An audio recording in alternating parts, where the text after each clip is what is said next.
예수님께서는 하늘 보좌를 버리시고 사람의 모습으로 이 땅에 오셨고, 또한 종의 모습으로 십자가에 달려 돌아가신 것은 죄로 인해서 저주받아 영원한 지옥 형벌에 처한 자들을 살리시기 위해서, 구원하시기 위해서 십자가의 그 모진 고난, 그 모든 것을 겪으셨습니다. 우리 주님께서 친히 이렇게 말씀하시기를, 인자가 온 것은 잃어버린 자를 찾아 구원하려 하심이니라.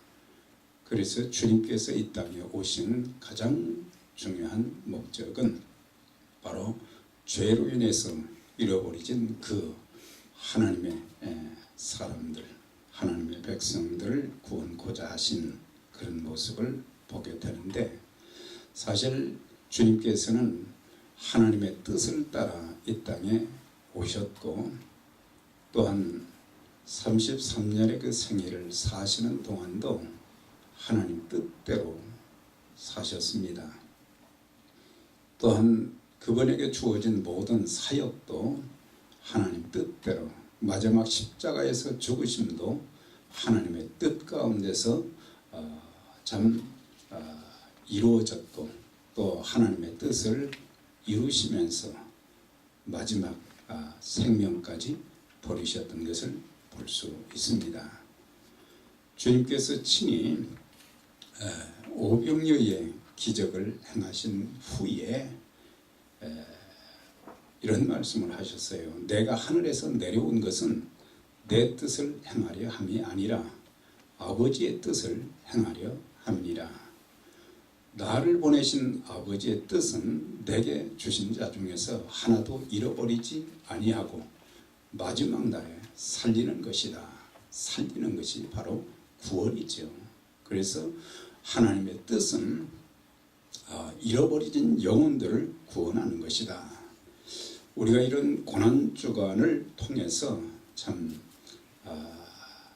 그리스도의 고난과 죽으심도 묵상하지만은 특별히 우리가 깨달아야 될 것은, 지금까지 우리의 인생 여정 이렇게 쭉 살펴보면은 내 마음대로 살고, 내 뜻대로 살고, 내 고집, 내 주장대로의 그런 삶뿐만 아니라 또 신앙생활도 자기중심적으로 자기 뜻대로 하는 경우들이 많고, 또 교회 생활을 하면서도, 또 주의 몸된 교회를 섬기면서도 우리는 하나님의 뜻보다는 내 뜻을 늘 강조하면서 사는 그런 삶들이 이제는 좀 바뀌어서 우리가 잘 부르는 찬송가에 내 주여 뜻대로 행하시옵소서, 온 몸과 영혼을 다 주께 드리니 살든지 죽든지 뜻대로 하소서, 이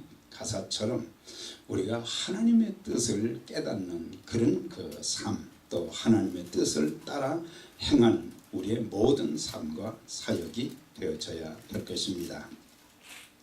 우리가 이제 사복음서에는 대부분이 예수님의 그 말씀과 또 사역들을 중심으로 해서 주옥이 있는데, 전부 사복음서의 뒷부분에 보면 중요한 세 가지가 이렇게 동일하게 나오는 것을 보게 돼요.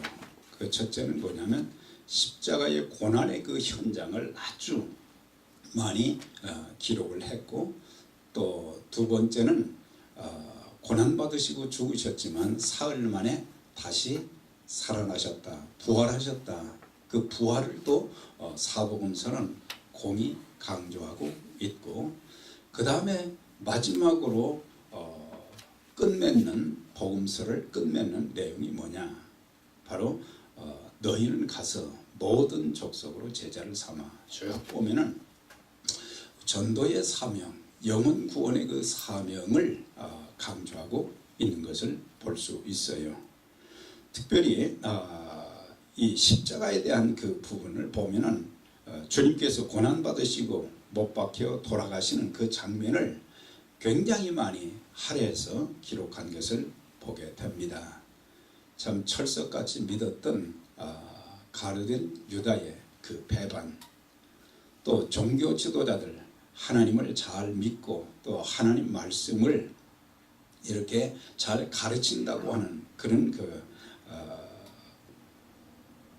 서기관들, 또 바리새인들, 그리고 제사장들, 이런 종교 지도자들의 예수님에 대한 시기와 질투로 인해서 결국에 예수님을 죽이려고 하는 음모가 계속 진행되어지면서, 또 대제사장이면은 하나님의 뜻을 누구보다도 더 잘 알고 행해야 되는데 어떻게 했습니까? 불법 재판을 강행을 했고, 또한 직책을 잘못 사용해서 지난 2000년 동안 사람들의 입에서 오르내렸던 빌라도의 그릇된 판결, 무거운 십자가를 지시고 골고다 산상으로 가시면서 로마 군인들에게 잔인하게 채찍질 당하셨고 온 몸이 피범벅이 되셨습니다. 마지막 십자가에 못 박혀 견딜 수 없는 고통 중에 물과 피를 다 흘리시고 운명하실 그 순간에 참 3년 동안 주님과 같이 했던, 또 훈련받았던 제자들의 모습은 거기서 찾아볼 수가 없었습니다. 사람들은 편하고 좋을 때는, 또 복을 구할 때는 하나님 예수님을 많이 찾지만은, 그러나 우리의 삶의 여러 가지 어려움과 고통과 아픔이 있을 때, 내 뜻대로 모든 것들이 안 되어질 때, 그때는 주님이 간 곳이 없어요. 우리가 억울한 일을 당하고 또 삶의 어려움이 있을 때 참 하나님의 사랑을 깨닫고 기도하고 매달리고 또 하나님의 뜻대로 살려고 하는 그런 새로운 결단이 좀 있어지면 하나님의 역사가 더 놀랍게 나타날 것인데, 사람들은 없어요. 또 중요한 일을 할 때는 사람들은 보이지 않고 좋은 일은 얼굴을 많이 내미는 그런 경우들을 보게 되는데, 주님께서 제자들을 불러 모으시고 이제 주의 만찬을 하시면서 이런 말씀하셨어요. 오늘 밤에 너희가 다 나를 버리게 될 것이다. 그랬더니 베드로가 하는 말이, 선생님, 모두가 주를 버릴지라도 나는 결단코 버리지 않겠습니다. 그러면서 내가 주님과 함께 죽을지언정 저는 결단코 주님을 버리지 않겠습니다. 아주 큰 소리를 쳤어요. 그랬더니 거기에 있던 모든 제자들도 베드로와 이하동문 똑같이 말했다고 그랬어요. 그러나 실제 그들은 예수님이 붙잡혀 가시고 불법 재판을 받으시고 또 십자가에 못 박기 위한 그런 그 상황이 되었을 때는 그들의 모습은 찾아볼 수 없었고, 사실 우리가 성경을 읽어보면은 십자가의 순환의 현장에 말이죠, 여인들이 거기에 대부분 다 있었던 것을 볼 수가 있습니다. 자, 그런 상황 속에서 견디기 힘든 고통 중에서도 우리 주님은 단 한 번의 원망과 불평도 없이 모든 상황을 다 받아들이셨어요. 모든 상황을 인간적인 측면에서가 아니라 하나님의 뜻을 이루는 그런 과정에 참 사람들이 어떠하든지 주님의 마음은 요동함이 없이, 또한 사람들에 대해서 원망과 불평도 없고 상황을 다 받아들이시면서 묵묵히 고난의 십자가를 지시고 십자가에 못 박혀 죽으심은 하나님 뜻에 순종하기 위함이다. 우리가 하나님 말씀 따라 산다는 것이 그리 쉬운 건 아니지요. 그래서 늘 우리는 하나님 말씀대로 하나님 뜻대로 못 살았습니다. 늘 그런 그 자백의 기도를 드리지만은, 그러나 우리가 하나님의 뜻에 순종하기 위해서 때로는 내 자존심도, 내 고집도, 또 심지어는 내 생명까지도 나는 이 말씀에 생명을 걸겠다. 그런 그 각오와 결심 또 성령의 도우심이 필요한 것입니다. 하나님 뜻이 무엇입니까? 하나님의 형상대로 지음받은 인간들이 죄로 인해서 영원히 꺼지지 않은 지옥불에서 고통당할 것을 안타까이 여기셔서 그들의 모든 죄를 대신 짊어지시고 고난받으시고 죽으심으로 주님은 구원을 완성하셨습니다. 우리가 아직 죄인 되었을 때 그리스도께서 우리 죄를 위해서 죽으심으로 하나님께서 우리에게 대한 자기의 사랑을 확증하셨다. 하나님의 사랑의 확증이 뭐냐? 우리를 위해서 죽으셨는데 우리가 의인 되었을 때가 아니라 바로 죄인 되었을 때 그런 상황 속에서 주님은 금요일 오전 9시 오늘이죠. 제3시에 못 박히셔서 운명할 때까지 6시간 동안 십자가에 매달려 계셨습니다. 사실 그 6시간 동안 말이죠. 가시멜로wan을 쓰시고 양손과 양발에 못 박히시고 또 옆구리에 창에 찔리셔서 물과 피를 다 흘리시고 그런 가운데 6시간 동안 얼마나 정신적으로 육체적으로 고통이 심하셨겠어요. 우리는 조그만 데가 문제가 돼서 아프면 우리는 어찌할 줄을 모르는데 주님은 그런 상황 속에서도 그런 고통이 있음에도 불구하고 고통을 내색하지 아니하시고 그래서 가시멜로wan을 쓰신 주님의 머리에서는 심한 고통과 더불어 피가 주룩주룩 흘러내립니다. 예수님의 그 사지를 말이죠. 억지로 끌어당겨 대못에 못을 박았습니다.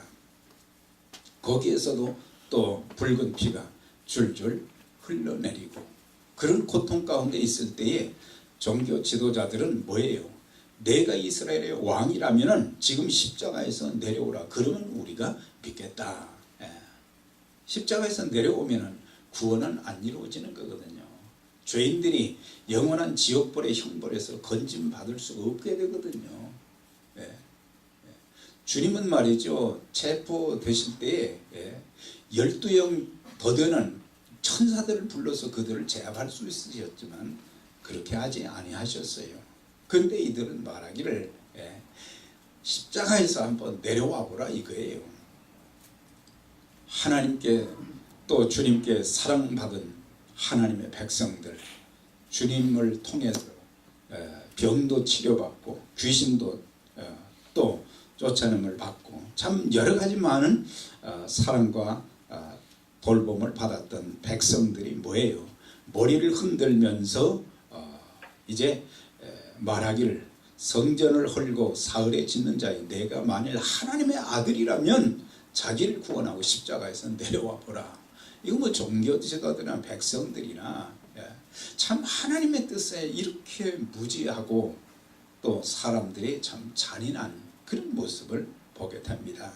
사형언도를 받은 살인 강도까지 예수님을 욕했어요. 사람들의 그 모습을 보면 세상 사람들은 뭐 그럴 수 있다 그러지만 사실 이렇게 교회 생활을 오래 하다 보니까 예수 믿는 사람들 중에도 상황이 여러 가지 참 어려운 그런 상황 속에 이제 빠지게 되면 그때 사람들의 그 생각과 마음이 말이죠. 주님은 간 곳이 없어요. 주님은 간 곳이 없고 자기 목소리 높이고 자기 주장 관철하려고 그러고 다른 사람들을 짓밟아 버리고 참 예수 믿는 사람들이 하나님의 사랑받은 사람들이 참 너무 악하다. 그걸 보면서 죄가 얼마나 악한가. 그 사람 자체가 문제가 아니라 죄가 문제지만 그러나 우리가 그런 도구로 쓰임받는다는 것은 참 부끄럽고 창피한 일입니다. 주님의 뜻에 참 이제 어긋나는 그런 삶이죠.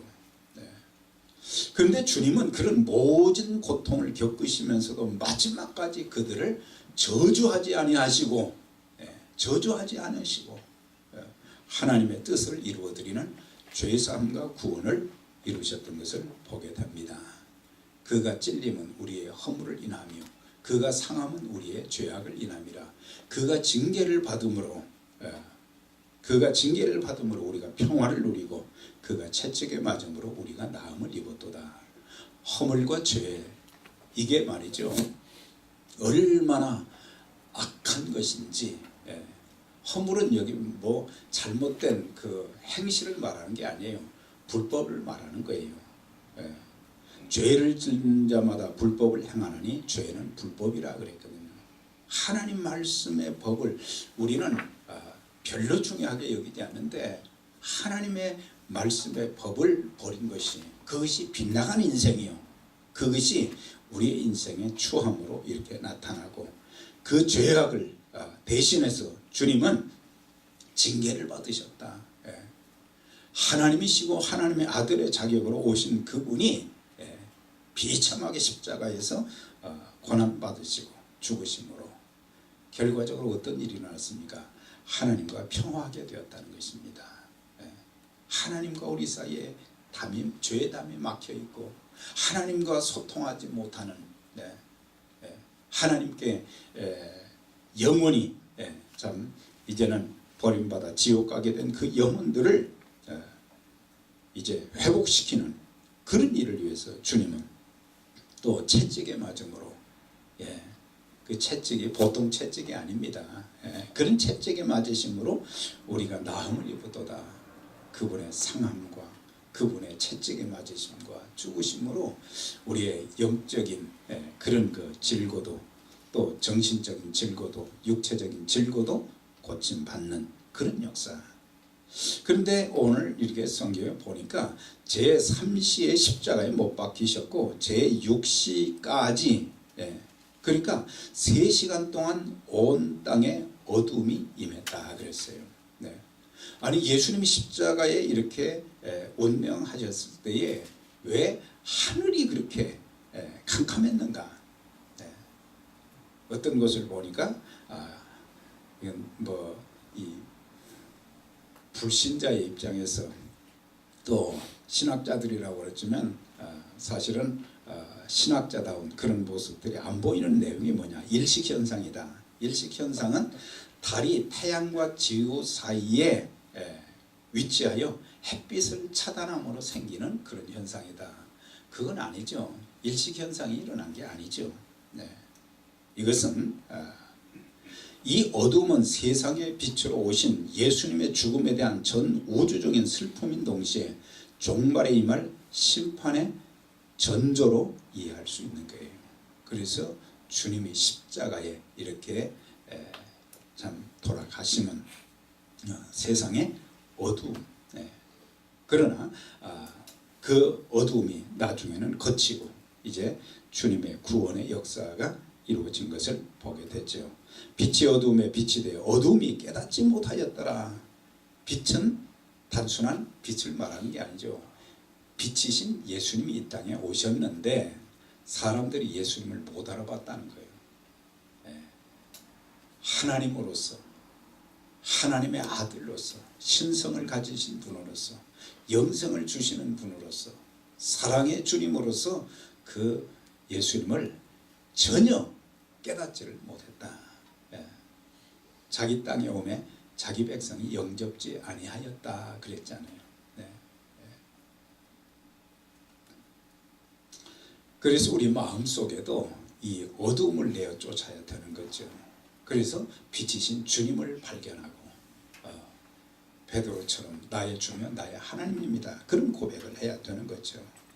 참 이런 것을 통해서 십자가의 고난과 죽으심을 통해서 죄가 얼마나 무서운가를 알 수 있고, 또 하나님께서 우리를 얼마나 사랑하셨는가, 하나님의 사랑이 죄 많은 우리를 구원시키시고, 그래서 우리가 이제 주님 앞에 나아갈 수 있는 길이 열렸어요. 성소의 휘장이 위로부터 아래로 찢어졌다 그랬어요.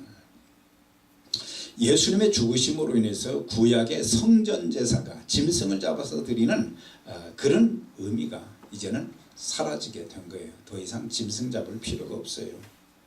과거에는 대제사장 한 사람만 계속해서 지성소에 속죄소 앞에 나갈 수 있었지만은 이제는 모든 사람들이 믿음으로 하나님 앞에 나가서 기도하고 찬양하고 예배 드릴 수 있는 그런 특권을 허락해 주셨습니다.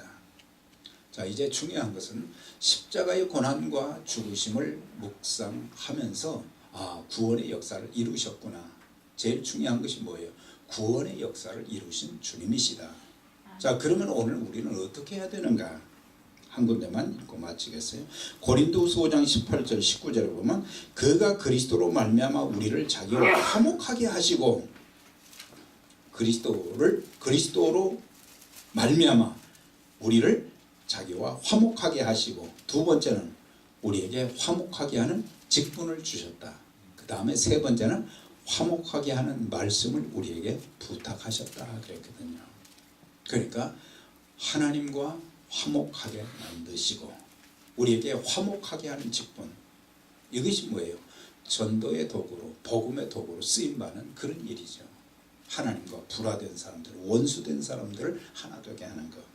그 다음에 화목하게 하는 말씀을 전하게 하셨다. 그것이 교회에 주어진 주님의 마지막 사명인데 우리가 고난과 죽으심도 우리가 묵상하고 또 그리스도의 부활도 소망하며 살지만 이 땅에 사는 동안 우리 모두가 십자가의 복음, 부활의 이 복음, 생명의 복음을 전하는 그런 일에 앞장서는 우리 모두 또 우리 에베네셀 교회가 되시기를 주의 이름으로 축원합니다. 하나님 아버지 감사합니다. 오늘도 저희들에게 주신 말씀 기억하고 참으로 하나님의 사랑과 그 은총을 깨닫게 하시고 우리가 얼마나 큰 죄인인가를 깨닫게 하시고 이제는 우리가 십자가 앞에 부끄럽지 않은 삶을 살게 하시고 또 십자가의 복음을 전하는 일에 우리 교회가 다른 교회보다 더 앞장서 쓰임받아 하나님 나라를 확장시키는 일에 복되게 쓰임받는 하나님의 자녀들 주의 몸된 교회 되게 해 주옵소서. 예수님 이름으로 기도드리옵나이다.